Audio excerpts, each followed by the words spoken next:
Sir Mariya ഉമ്മനെ സ്ഥാനാർത്ഥിയായി പ്രഖ്യാപിക്കുന്ന ആ നിമിഷം താൻ രാജിവെക്കും എന്നാണ് ചാണ്ടി ഉമ്മൻ പ്രഖ്യാപിച്ചിരിക്കുന്നത്.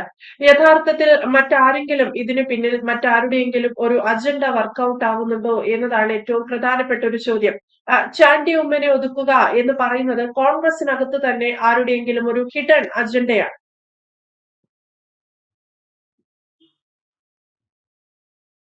തീർച്ചയായും അങ്ങനെ ചിന്തിക്കേണ്ടി വരും. കാരണം ഇന്ന് നിലവില് ഉള്ള കോൺഗ്രസിലെ ഈ ജനറേഷൻ, അതായത് ചാണ്ടി ഉമ്മൻ ജനറേഷനിലുള്ള നേതാക്കളെ എടുത്തു നോക്കുമ്പോൾ യൂത്ത് കോൺഗ്രസ് പ്രസിഡന്റ് സ്ഥാനത്ത് തന്നെ ഇദ്ദേഹത്തിനെ മാറ്റിയ രീതി വളരെ മോശപ്പെട്ട ഒരു രീതിയായിരുന്നു. എന്നാൽ പോലും അതിനൊരു പരിതാപം പറയുകയോ അല്ലെങ്കിൽ വിഷമം കാണിക്കുകയോ ഒന്നും ചെയ്യാതെ മാന്യമായി ആ സ്ഥാനം ഇറങ്ങി പുതിയ ആൾക്ക് കൊടുക്കുകയാണ് അന്ന് ചാണ്ടി ഉമ്മൻ ചെയ്തത്. സത്യത്തിൽ ഉമ്മൻചാണ്ടി ഉള്ള സമയങ്ങളിൽ തന്നെ ചാണ്ടി ഉമ്മനെ കാട്ടിയും ഉമ്മൻചാണ്ടിയുടെ മക്കളിൽ രാഷ്ട്രീയത്തിൽ വന്ന് പേരെടുക്കാൻ ശ്രമിച്ചത് സത്യത്തിൽ ചാണ്ടി ഉമ്മനല്ല, അച്ചു ഉമ്മനാണ്. എല്ലാവരും അത് ഓർക്കുന്നുണ്ടായിരിക്കും. അതായത് KSUവിന്റെ പല പരിപാടികളിലും കോളേജിൽ ഇറങ്ങി സംസ്ഥാന കമ്മിറ്റി വരെ ആ സമയങ്ങളിൽ പ്രവർത്തിച്ചു വന്നിരുന്നതായിട്ട് ഞാൻ കണ്ടിട്ടുണ്ട്. അങ്ങനെ ഉമ്മൻചാണ്ടി മുഖ്യമന്ത്രി ആയപ്പോൾ ഒരു സുപ്രഭാതത്തിൽ അതൊക്കെ എന്താന്ന് ഊഹിക്കാമെന്നും അല്ലെങ്കിൽ ചിന്തിക്കാവുന്ന കാര്യങ്ങളേ ഉള്ളൂ എങ്കിൽ പോലും ഞാൻ പറയുകയാണ്, ഒരു സുപ്രഭാതത്തിൽ അച്ചു ഉമ്മൻ UAE മൾട്ടിനാഷണൽ ബാങ്കിൽ പോയി ജോയിൻ ചെയ്യുന്നു.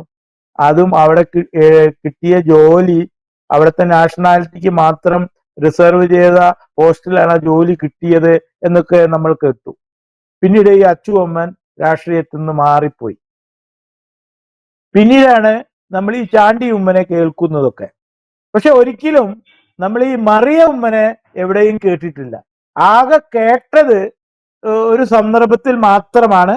അത് മോശമായ ഒരു ചില കാര്യങ്ങളിലാണ് ഗൺമാനുമായിട്ട് ബന്ധപ്പെട്ടിട്ട് എന്തൊക്കെ ചില കഥകൾ പ്രചരിപ്പിക്കുന്നതായിട്ട് കേട്ടതായിട്ട് ഞാൻ ഓർക്കുന്നുണ്ട്.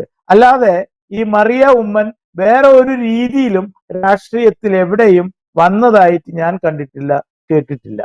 ഈ രണ്ട് മക്കളാണ് രാഷ്ട്രീയത്തിൽ വന്നതായി കണ്ടിട്ടുള്ളത്, നമ്മൾ കേട്ടിട്ടുള്ളത്. ആദ്യം അച്ചു ഉമ്മൻ. ഇപ്പൊ അടുത്ത കാലത്ത് വീണ്ടും ചില വേദികളിൽ പ്രസംഗിക്കാൻ വന്നതും ഇപ്പൊ UAE അച്ചു ഉമ്മൻ തന്നെ ചില ഉമ്മൻചാണ്ടിയുടെ എന്തൊക്കെയോ ചില പരിപാടികളിൽ അപ്പോഴും പ്രസംഗിക്കാൻ വന്നതൊക്കെ അല്ലെങ്കിൽ അതിൽ പങ്കെടുക്കാൻ വന്നതൊക്കെ ഈ അച്ചു ഉമ്മൻ തന്നെയാണ്. അപ്പോഴും ഈ മറിയ ഉമ്മനെയും എവിടെയും കണ്ടതായിട്ട് വാർത്തകളിൽ കണ്ടതായിട്ട് ഞാൻ ശ്രദ്ധിച്ചിട്ടില്ല. എല്ലാവരും അങ്ങനെ തന്നെ ആയിരിക്കും. അങ്ങനെയൊക്കെ ഇരിക്കുമ്പോ ഇപ്പൊ പെട്ടെന്ന് ഈ മറിയ ഉമ്മനെ കൊണ്ടുവന്ന് അവതരിപ്പിക്കുന്നത് ആരാണ്? ഇത് വളരെ ചിന്തിക്കേണ്ട കാര്യമാണ്. ഇതിന് മുന്നേ എനിക്ക് പറയാനുള്ള ഒരു കാര്യമുണ്ട്. കാരണം സാധാരണ ഈ അടുത്ത കാലഘട്ടങ്ങളിൽ കേരളത്തിലെ മുഖ്യമന്ത്രിമാര് മരിക്കുമ്പോൾ അല്ലെങ്കിൽ പ്രധാനപ്പെട്ട മന്ത്രിമാര് മരിക്കുമ്പോൾ അത് UDFന്റെ കേട്ടോ, അല്ലാതെ LDFന്റെ ഭാഗത്ത് അങ്ങനെ ഇതുവരെ ഉണ്ടായതായിട്ട് ഞാൻ കേട്ടിട്ടില്ല, കണ്ടിട്ടില്ല. ഈ UDFന്റെ ഇപ്പൊ കരുണാകരൻ മരിച്ചപ്പോൾ അല്ലെങ്കിൽ എന്താണ് KM മാണി മരിച്ചപ്പോൾ, R ബാലകൃഷ്ണപിള്ള മരിച്ചപ്പോൾ, ഇങ്ങനെ ഫേമസ് ആൾക്കാരൊക്കെ മരിക്കുമ്പോൾ ആ മക്കൾ തമ്മിലുള്ള വലിയൊരു തല്ലുകൂട്ടം എപ്പോഴും ഉടലെടുക്കാറുണ്ട്. ഇപ്പൊ മാണി ഇപ്പൊ അവസാനമായിട്ട് മാണി മരിച്ചപ്പോ അവസാനമായിട്ട് ഇപ്പോ ബാലകൃഷ്ണപിള്ള പോകുന്നുണ്ട്. ആ ഗണേശനും ആ പെങ്ങളും തമ്മിലുള്ള അടി അവിടെ നടക്കുന്നുണ്ട്. ഇപ്പോഴും അടി തുടർന്നുകൊണ്ടിരിക്കുകയാണ്. മാണി മരിച്ചപ്പോൾ ജോസിന്റെ പെങ്ങളും തമ്മിലുള്ള അടി, കഴിഞ്ഞ പ്രാവശ്യം ജോസിന് എതിരെ പെങ്ങൾ വരെ മത്സരിക്കുമെന്ന് വരെ പത്രത്തിൽ നമ്മൾ കണ്ടു. ഇതൊക്കെ ബേസിക്കലി എന്തായിരിക്കും? കരുണാകരൻ മരിച്ചപ്പോൾ പത്മജയും മുരളീധരനും ഇതേ സംഭവം നമ്മൾ കണ്ടതാണ്. അപ്പോ എന്തുകൊണ്ടാണ് ഈ സ്വന്തം അച്ഛൻ മരിക്കുമ്പോൾ ഈ മക്കൾ അടികൂടുന്നത്? ഇവിടെ ഉമ്മൻചാണ്ടി മരിച്ചപ്പോൾ ഞാൻ അത് പ്രതീക്ഷിച്ചതാണ്. പക്ഷെ അവിടെ അത്തരത്തിലൊന്നും കണ്ടില്ല. പക്ഷെ ഇപ്പോഴത് ചെറുതായിട്ട് വേറെ രൂപത്തിൽ പുകഞ്ഞു വരാൻ തുടങ്ങി. അപ്പോ ഈ മറിയ ഉമ്മനെ ചെങ്ങന്നൂരിൽ മത്സരിപ്പിക്കാൻ ഇത്ര താല്പര്യമുള്ള കോൺഗ്രസിലെ ഈ തല മൂത്ത നേതാക്കൾ ആരാണ്? അവരുടെ പേരാണ് പുറത്തേക്ക് വരേണ്ടത്. അവർ ഇതിന് ശ്രമിക്കുമ്പോൾ അതിനെ ശക്തമായിട്ട് എതിർക്കുകയാണ് ചാണ്ടി ഉമ്മൻ. അത് ഞാൻ സമ്മതിക്കില്ല, എന്റെ കുടുംബത്തിൽ നിന്ന് വേറൊരാളിനി രാഷ്ട്രീയത്തിൽ വരണ്ട എന്ന് വളരെ ഓപ്പണായിട്ട് എല്ലാവരോടും പറയുകയും അതിനെ എതിർക്കുകയും പ്രതിപക്ഷ നേതാവ് സതീശനെയും അഖിലേന്ത്യാ ജനറൽ സെക്രട്ടറി KC വേണുഗോപാലിനെ പറഞ്ഞ് കംപ്ലൈന്റ് കൊടുക്കുകയും ആൾറെഡി ചാണ്ടി ഉമ്മൻ ചെയ്തു കഴിഞ്ഞു. അദ്ദേഹം പറഞ്ഞിട്ടുണ്ട്, എന്തെങ്കിലും കാരണവശാൽ എന്റെ സിസ്റ്ററെ രാഷ്ട്രീയത്തിൽ ഇറക്കിയാൽ ഞാൻ രാജിവെച്ച് രാഷ്ട്രീയം ഒഴിവാക്കും. വളരെ വ്യക്തമായിട്ട് അദ്ദേഹം അത് പറഞ്ഞു കഴിഞ്ഞു.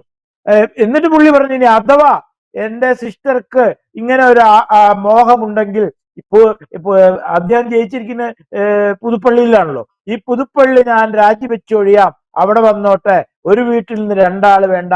എന്റെ അപ്പന് ഇഷ്ടമില്ലാത്ത കാര്യമാണ് ഒരു കുടുംബത്തിൽ നിന്ന് കുറെ ആൾക്കാർ രാഷ്ട്രീയത്തിൽ വരുന്നത്. അപ്പോ ഇവിടെ ചാണ്ടി ഉമ്മനെ ഒതുക്കാൻ ഇവിടെ KPCC പ്രസിഡന്റ് കുപ്പായം, അതിന്റെ താൽക്കാലിക കുപ്പായം വരെ അണിഞ്ഞു നടക്കുന്ന ചിലരുടെ കൈകൾ ഉണ്ടോ എന്ന് നമ്മൾ സംശയിക്കേണ്ടി വരികയാണ്. അവരുടെ തക്കതായ കളികൾ ഇവിടെ ചാണ്ടി ഉമ്മനെ ഒതുക്കി മുന്നോട്ട് കൊണ്ടുപോകാൻ, ഈ പാർട്ടിയെ അങ്ങട് മിഴുങ്ങിക്കളയാമെന്ന ഒരു ഉറച്ച തീരുമാനത്തിൽ പോകുന്ന വലിയ ഒരു, അത് ഞാൻ മതപരമായിട്ട് പറയുന്നില്ല, പക്ഷെ ഒരു മതത്തിന്റെ ലേബലിൽ തന്നെയാണ് അത് പോയിക്കൊണ്ടിരിക്കുന്നത്. അത് കോൺഗ്രസിന് ഭൂഷണമല്ല. അത് മനസ്സിലാക്കിക്കൊണ്ട് തന്നെയാണ് ഈ ചാണ്ടി ഉമ്മൻ മുന്നോട്ട് പോകുന്നത്.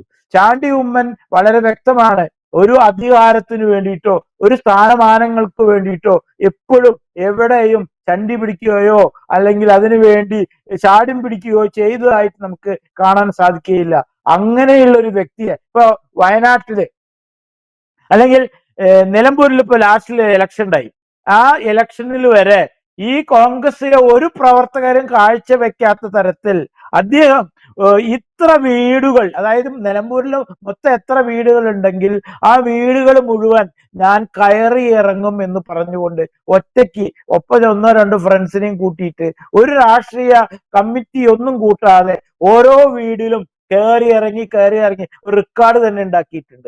അങ്ങനെ ഒരു പ്രത്യേക രീതിയിലുള്ള പ്രവർത്തനങ്ങൾ കാഴ്ചവെച്ച് ആ പ്രസ്ഥാനത്തിൽ പൊന്തി നിൽക്കുമ്പോൾ അത്തരം വ്യക്തികളെ അടിച്ചു താഴ്ത്തി ഇല്ലാതാക്കാൻ വേണ്ടിയിട്ട് ഇത്തരത്തിലുള്ള വൃത്തികേടുകൾ കൊണ്ടുവന്ന് എന്താ പറയുക, ഒരു മനസ്സിനെ അങ്ങനെ മടുപ്പിക്കുക, അതാണ് ഇവിടെ ചെയ്യുന്നത്.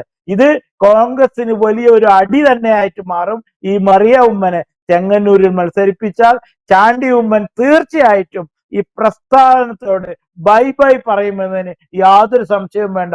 ഇതിന്റെ പുറകിൽ നിൽക്കുന്നവന് വലിയൊരു പാഠം തന്നെയായിരിക്കുമെന്ന് സതീശനും KCയും ഓർത്തോളണം. എന്തായാലും ചാണ്ടി ഉമ്മനും മറിയ ഉമ്മനും സ്ഥാനാർത്ഥിത്വത്തെ സംബന്ധിച്ച് രണ്ടുപേരും രണ്ടഭിപ്രായത്തിലാണ്. മറിയ ഉമ്മൻ സ്ഥാനാർത്ഥിയാവുന്ന ആ നിമിഷം പുതുപ്പള്ളിയിൽ നിന്ന് രാജിവെച്ച് താൻ പോകും എന്ന് ചാണ്ടി ഉമ്മൻ അറിയിച്ചു കഴിഞ്ഞു. അങ്ങനെയാണെങ്കിൽ ചാണ്ടി ഉമ്മൻ കോൺഗ്രസ് തന്നെ വിടാനുള്ള ഒരു സാധ്യതയുമുണ്ട്. ഒരു കുടുംബത്തിൽ നിന്ന് 2 പേർ അല്ലെങ്കിൽ ഒന്നിൽ കൂടുതൽ ആളുകൾ മത്സര രംഗത്തേക്ക് വരുന്നത്, രാഷ്ട്രീയത്തിലേക്ക് വരുന്നത് ഉമ്മൻചാണ്ടിക്ക് ഇഷ്ടമല്ലാത്തൊരു കാര്യമാണ് എന്നതാണ് ചാണ്ടി ഉമ്മന്റെ വാദം. അതേസമയം മറിയ ഉമ്മനെ ഏത് രീതിയിൽ അല്ലെങ്കിൽ എന്തുകൊണ്ടാണ്, എന്തിന്റെ അടിസ്ഥാനത്തിലാണ് മറിയ ഉമ്മനെ മത്സരിപ്പിക്കാൻ കോൺഗ്രസിൽ ചിലരെങ്കിലും ഒരു തീരുമാനമെടുത്തത് എന്നതും വലിയൊരു ചോദ്യമാണ്. ആ ചോദ്യത്തിന് ഉത്തരമായി നമുക്ക് തോന്നാവുന്നത്, അല്ലെങ്കിൽ ചിലരെങ്കിലും അഭിപ്രായപ്പെടുന്നത്, ചാണ്ടി ഉമ്മന് നേരെയുള്ള ഒരു ഹിഡൻ അജണ്ടയാണത് എന്ന് വ്യക്തമാണ്. Thank you Jaishankar. കൂടുതൽ വാർത്തകളും വിശേഷങ്ങളും നിങ്ങളിലേക്ക് എത്താൻ ABC മലയാളം സബ്സ്ക്രൈബ് ചെയ്യുക, ബെൽ ബട്ടണും അമർത്തുക.